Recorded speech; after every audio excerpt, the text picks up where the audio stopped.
ओम ऐं ह्रीं क्लीं चामुंडाय विच। अथ श्री तृतीयो अध्याय। श्रीमद् देवी भागवत के महात्म्य के प्रसंग में राजा सुदुम्न की कथा। सूत जी बोले, हे मुनिवरों, आप लोग एक अन्य इतिहास सुनिए जिसमें एक देवी भागवत के महात्म्य का वर्णन किया गया है। एक बार कुंभ योनि लोपा मुद्रापति ऋषि महर्षि अगस्त ने कुमार कार्तिकेय के पास जाकर उनकी भली भांति पूजा करके उनसे विविध प्रकार की बातें पूछी। भगवान कार्तिकेय ने दान, तीर्थ, वस्त्रादि के महात्म्य से परिपूर्ण अनेक कथाओं का वर्णन उनसे किया। उन्होंने वाराणसी, मणिकर्णिका, गंगा तथा अनेक तीर्थों में महात्म्य का अत्यंत विस्तार पूर्वक वर्णन किया। उसे सुनकर अगस्त मुनि परम प्रसन्न हुए और उन्होंने तेज संपन्न कुमार कार्तिकेय से लोक कल्याण के लिए पुनः पूछा।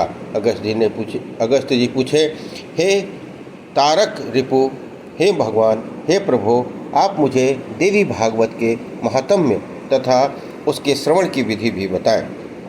श्रीमद् देवी भागवत नामक पुराण सभी पुराणों में अति श्रेष्ठ है, जिसमें तीनों लोकों की जननी साक्षात सनातनी भगवती की महिमा गाई गई है।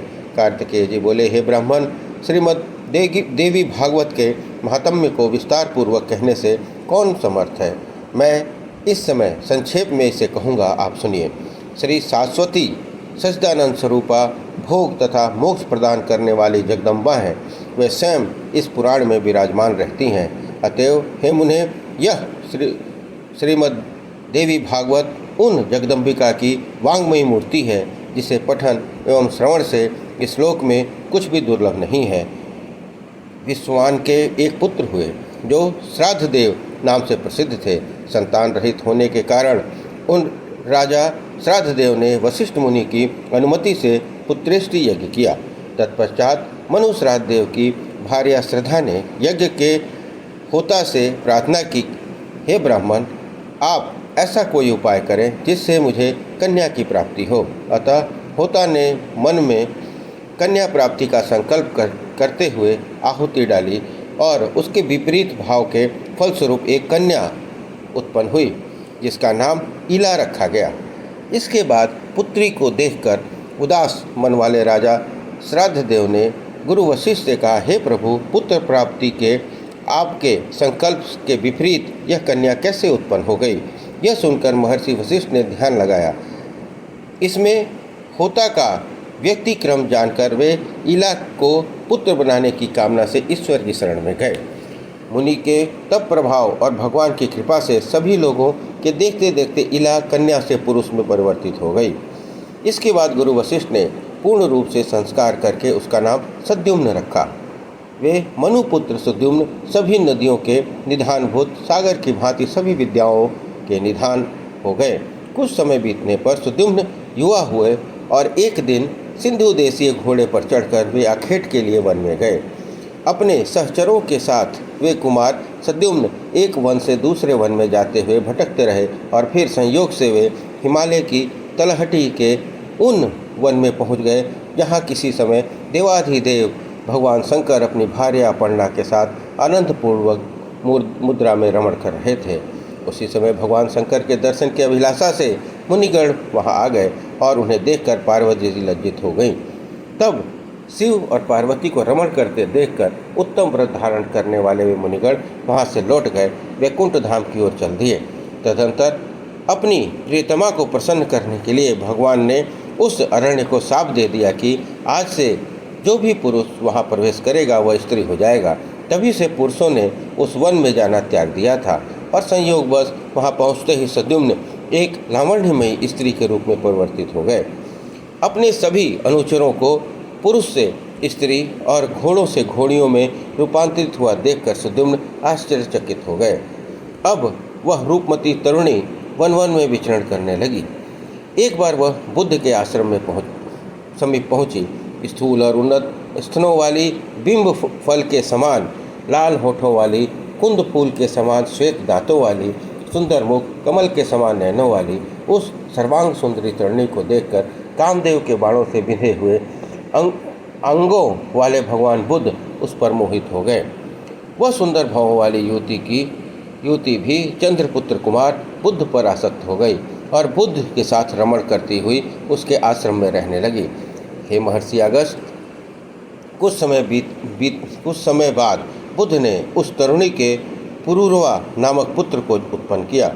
इस प्रकार बुद्ध के आश्रम में रहते हुए कई वर्ष बीत जाने पर किसी समय उसे अपने पूर्व वृत्तांत का स्मरण हो आया और वह दुखित होकर आश्रम से चली गई। इसके बाद गुरु वशिष्ठ के आश्रम में पहुंचकर उसने प्रणाम किया और सारा वृत्तांत कहकर पुरुषत्व की कामना करती हुई वह उनके शरणागत हो गई। इस प्रकार सभी बातों को जानकर वशिष्ठ जी कैलाश पर्वत पर जाकर विधि विधान से भगवान शंकर की पूजा करके परम भक्ति से उनकी स्तुति करने लगे। वशिष्ठ जी बोले, हे शिव शंकर, कपर्दी, गिरजा के अर्धांग और चंद्रमौली को बार बार नमस्कार है। मृड, सुखदाता, कैलाशवासी, नीलकंठ, भक्तों को भोग और मोक्ष प्रदान करने वाले आपको नमस्कार है। शिव स्वरूप, शरणागत भयहारी, भृषभ वाहन, शरणदाता परमात्मा को नमस्कार है। सृजन, पालन और संहार के समय ब्रह्मा, विष्णु, महेश रूपधारी, देवाधिदेव, वरदायक तथा त्रिपुरारी को मेरा नमस्कार है। यज्ञ रूप तथा याजकों के फलदाता को बार बार नमस्कार है। आप गंगाधर, सूर्य, चंद्र, अग्नि स्वरूप त्रिनेत्र को मेरा नमस्कार है। इस प्रकार मुनि वशिष्ठ के द्वारा स्तुति किए जाने पर करोड़ों सूर्य सदृश प्रभा से युक्त एवं भगवती पार्वती के साथ नंदी पर आरूढ़ हो वे जगतपति भगवान शंकर प्रकट हो गए। चांदी के पर्वत के समान प्रभाव वाले त्रिनेत्रधारी भगवान चंद्रशेखर शरण में आए हुए मुनि श्रेष्ठ वशिष्ठ से अत्यंत प्रसन्न होकर बोले। भगवान ने कहा, हे विप्र से, आपके मन में जो भी इच्छा हो वह वर मांगिए। उनके इस प्रकार कहने पर गुरु वशिष्ठ ने प्रणाम करके इला की पुरुषत्व प्राप्ति के लिए प्रार्थना की। इसके बाद प्रसन्न होकर शंकर जी ने मुनि श्रेष्ठ वशिष्ठ से कहा, वह 1 मास तक पुरुष में और 1 मास तक स्त्री रूप में रहेगी। इस प्रकार शिव जी से वर प्राप्त करके महर्षि वशिष्ठ ने वर प्रदान करने के लिए सदा उत्सुक रहने वाली जगदम्बिका पार्वती को प्रणाम किया। करोड़ों चंद्रमा की कलाकांति से युक्त तथा सुंदर मुस्कान वाली भगवती की सम्यक पूजा करके सदा के लिए इला की पुरुषत्व प्राप्ति की कामना से वशिष्ठ जी श्रद्धापूर्वक उनकी स्तुति करने लगे। हे देवी, हे महादेवी, हे भक्तों पर कृपा करने वाली भगवती, आपकी जय हो।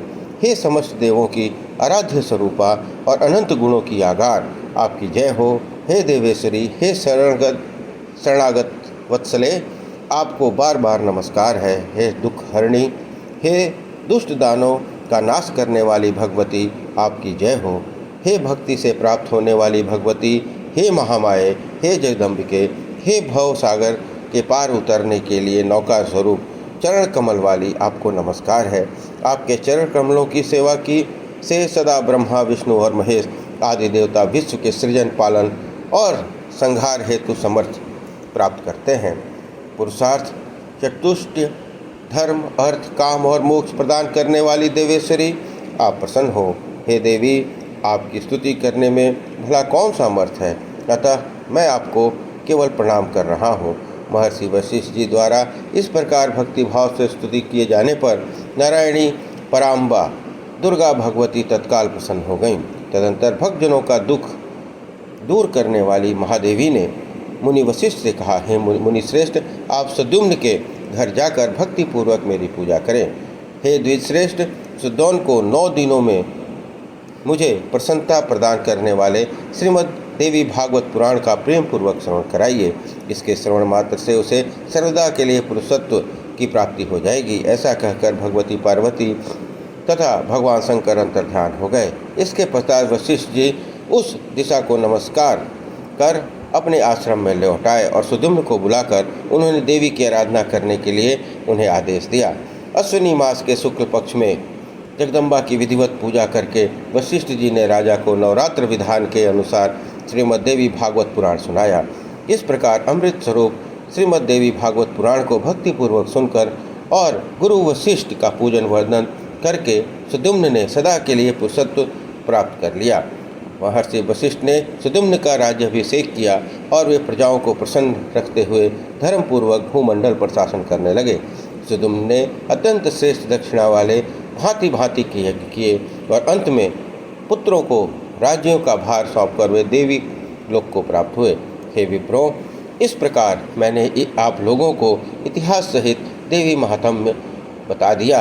यदि कोई मनुष्य सद्बुद्धि के साथ इसे पढ़ता और सुनता है तो वह देवी की कृपा से इस लोक में संपूर्ण कामनाओं की प्राप्ति करके अंत में देवी के परम सत्य स्वरूप सालोक्य को प्राप्त कर लेता है।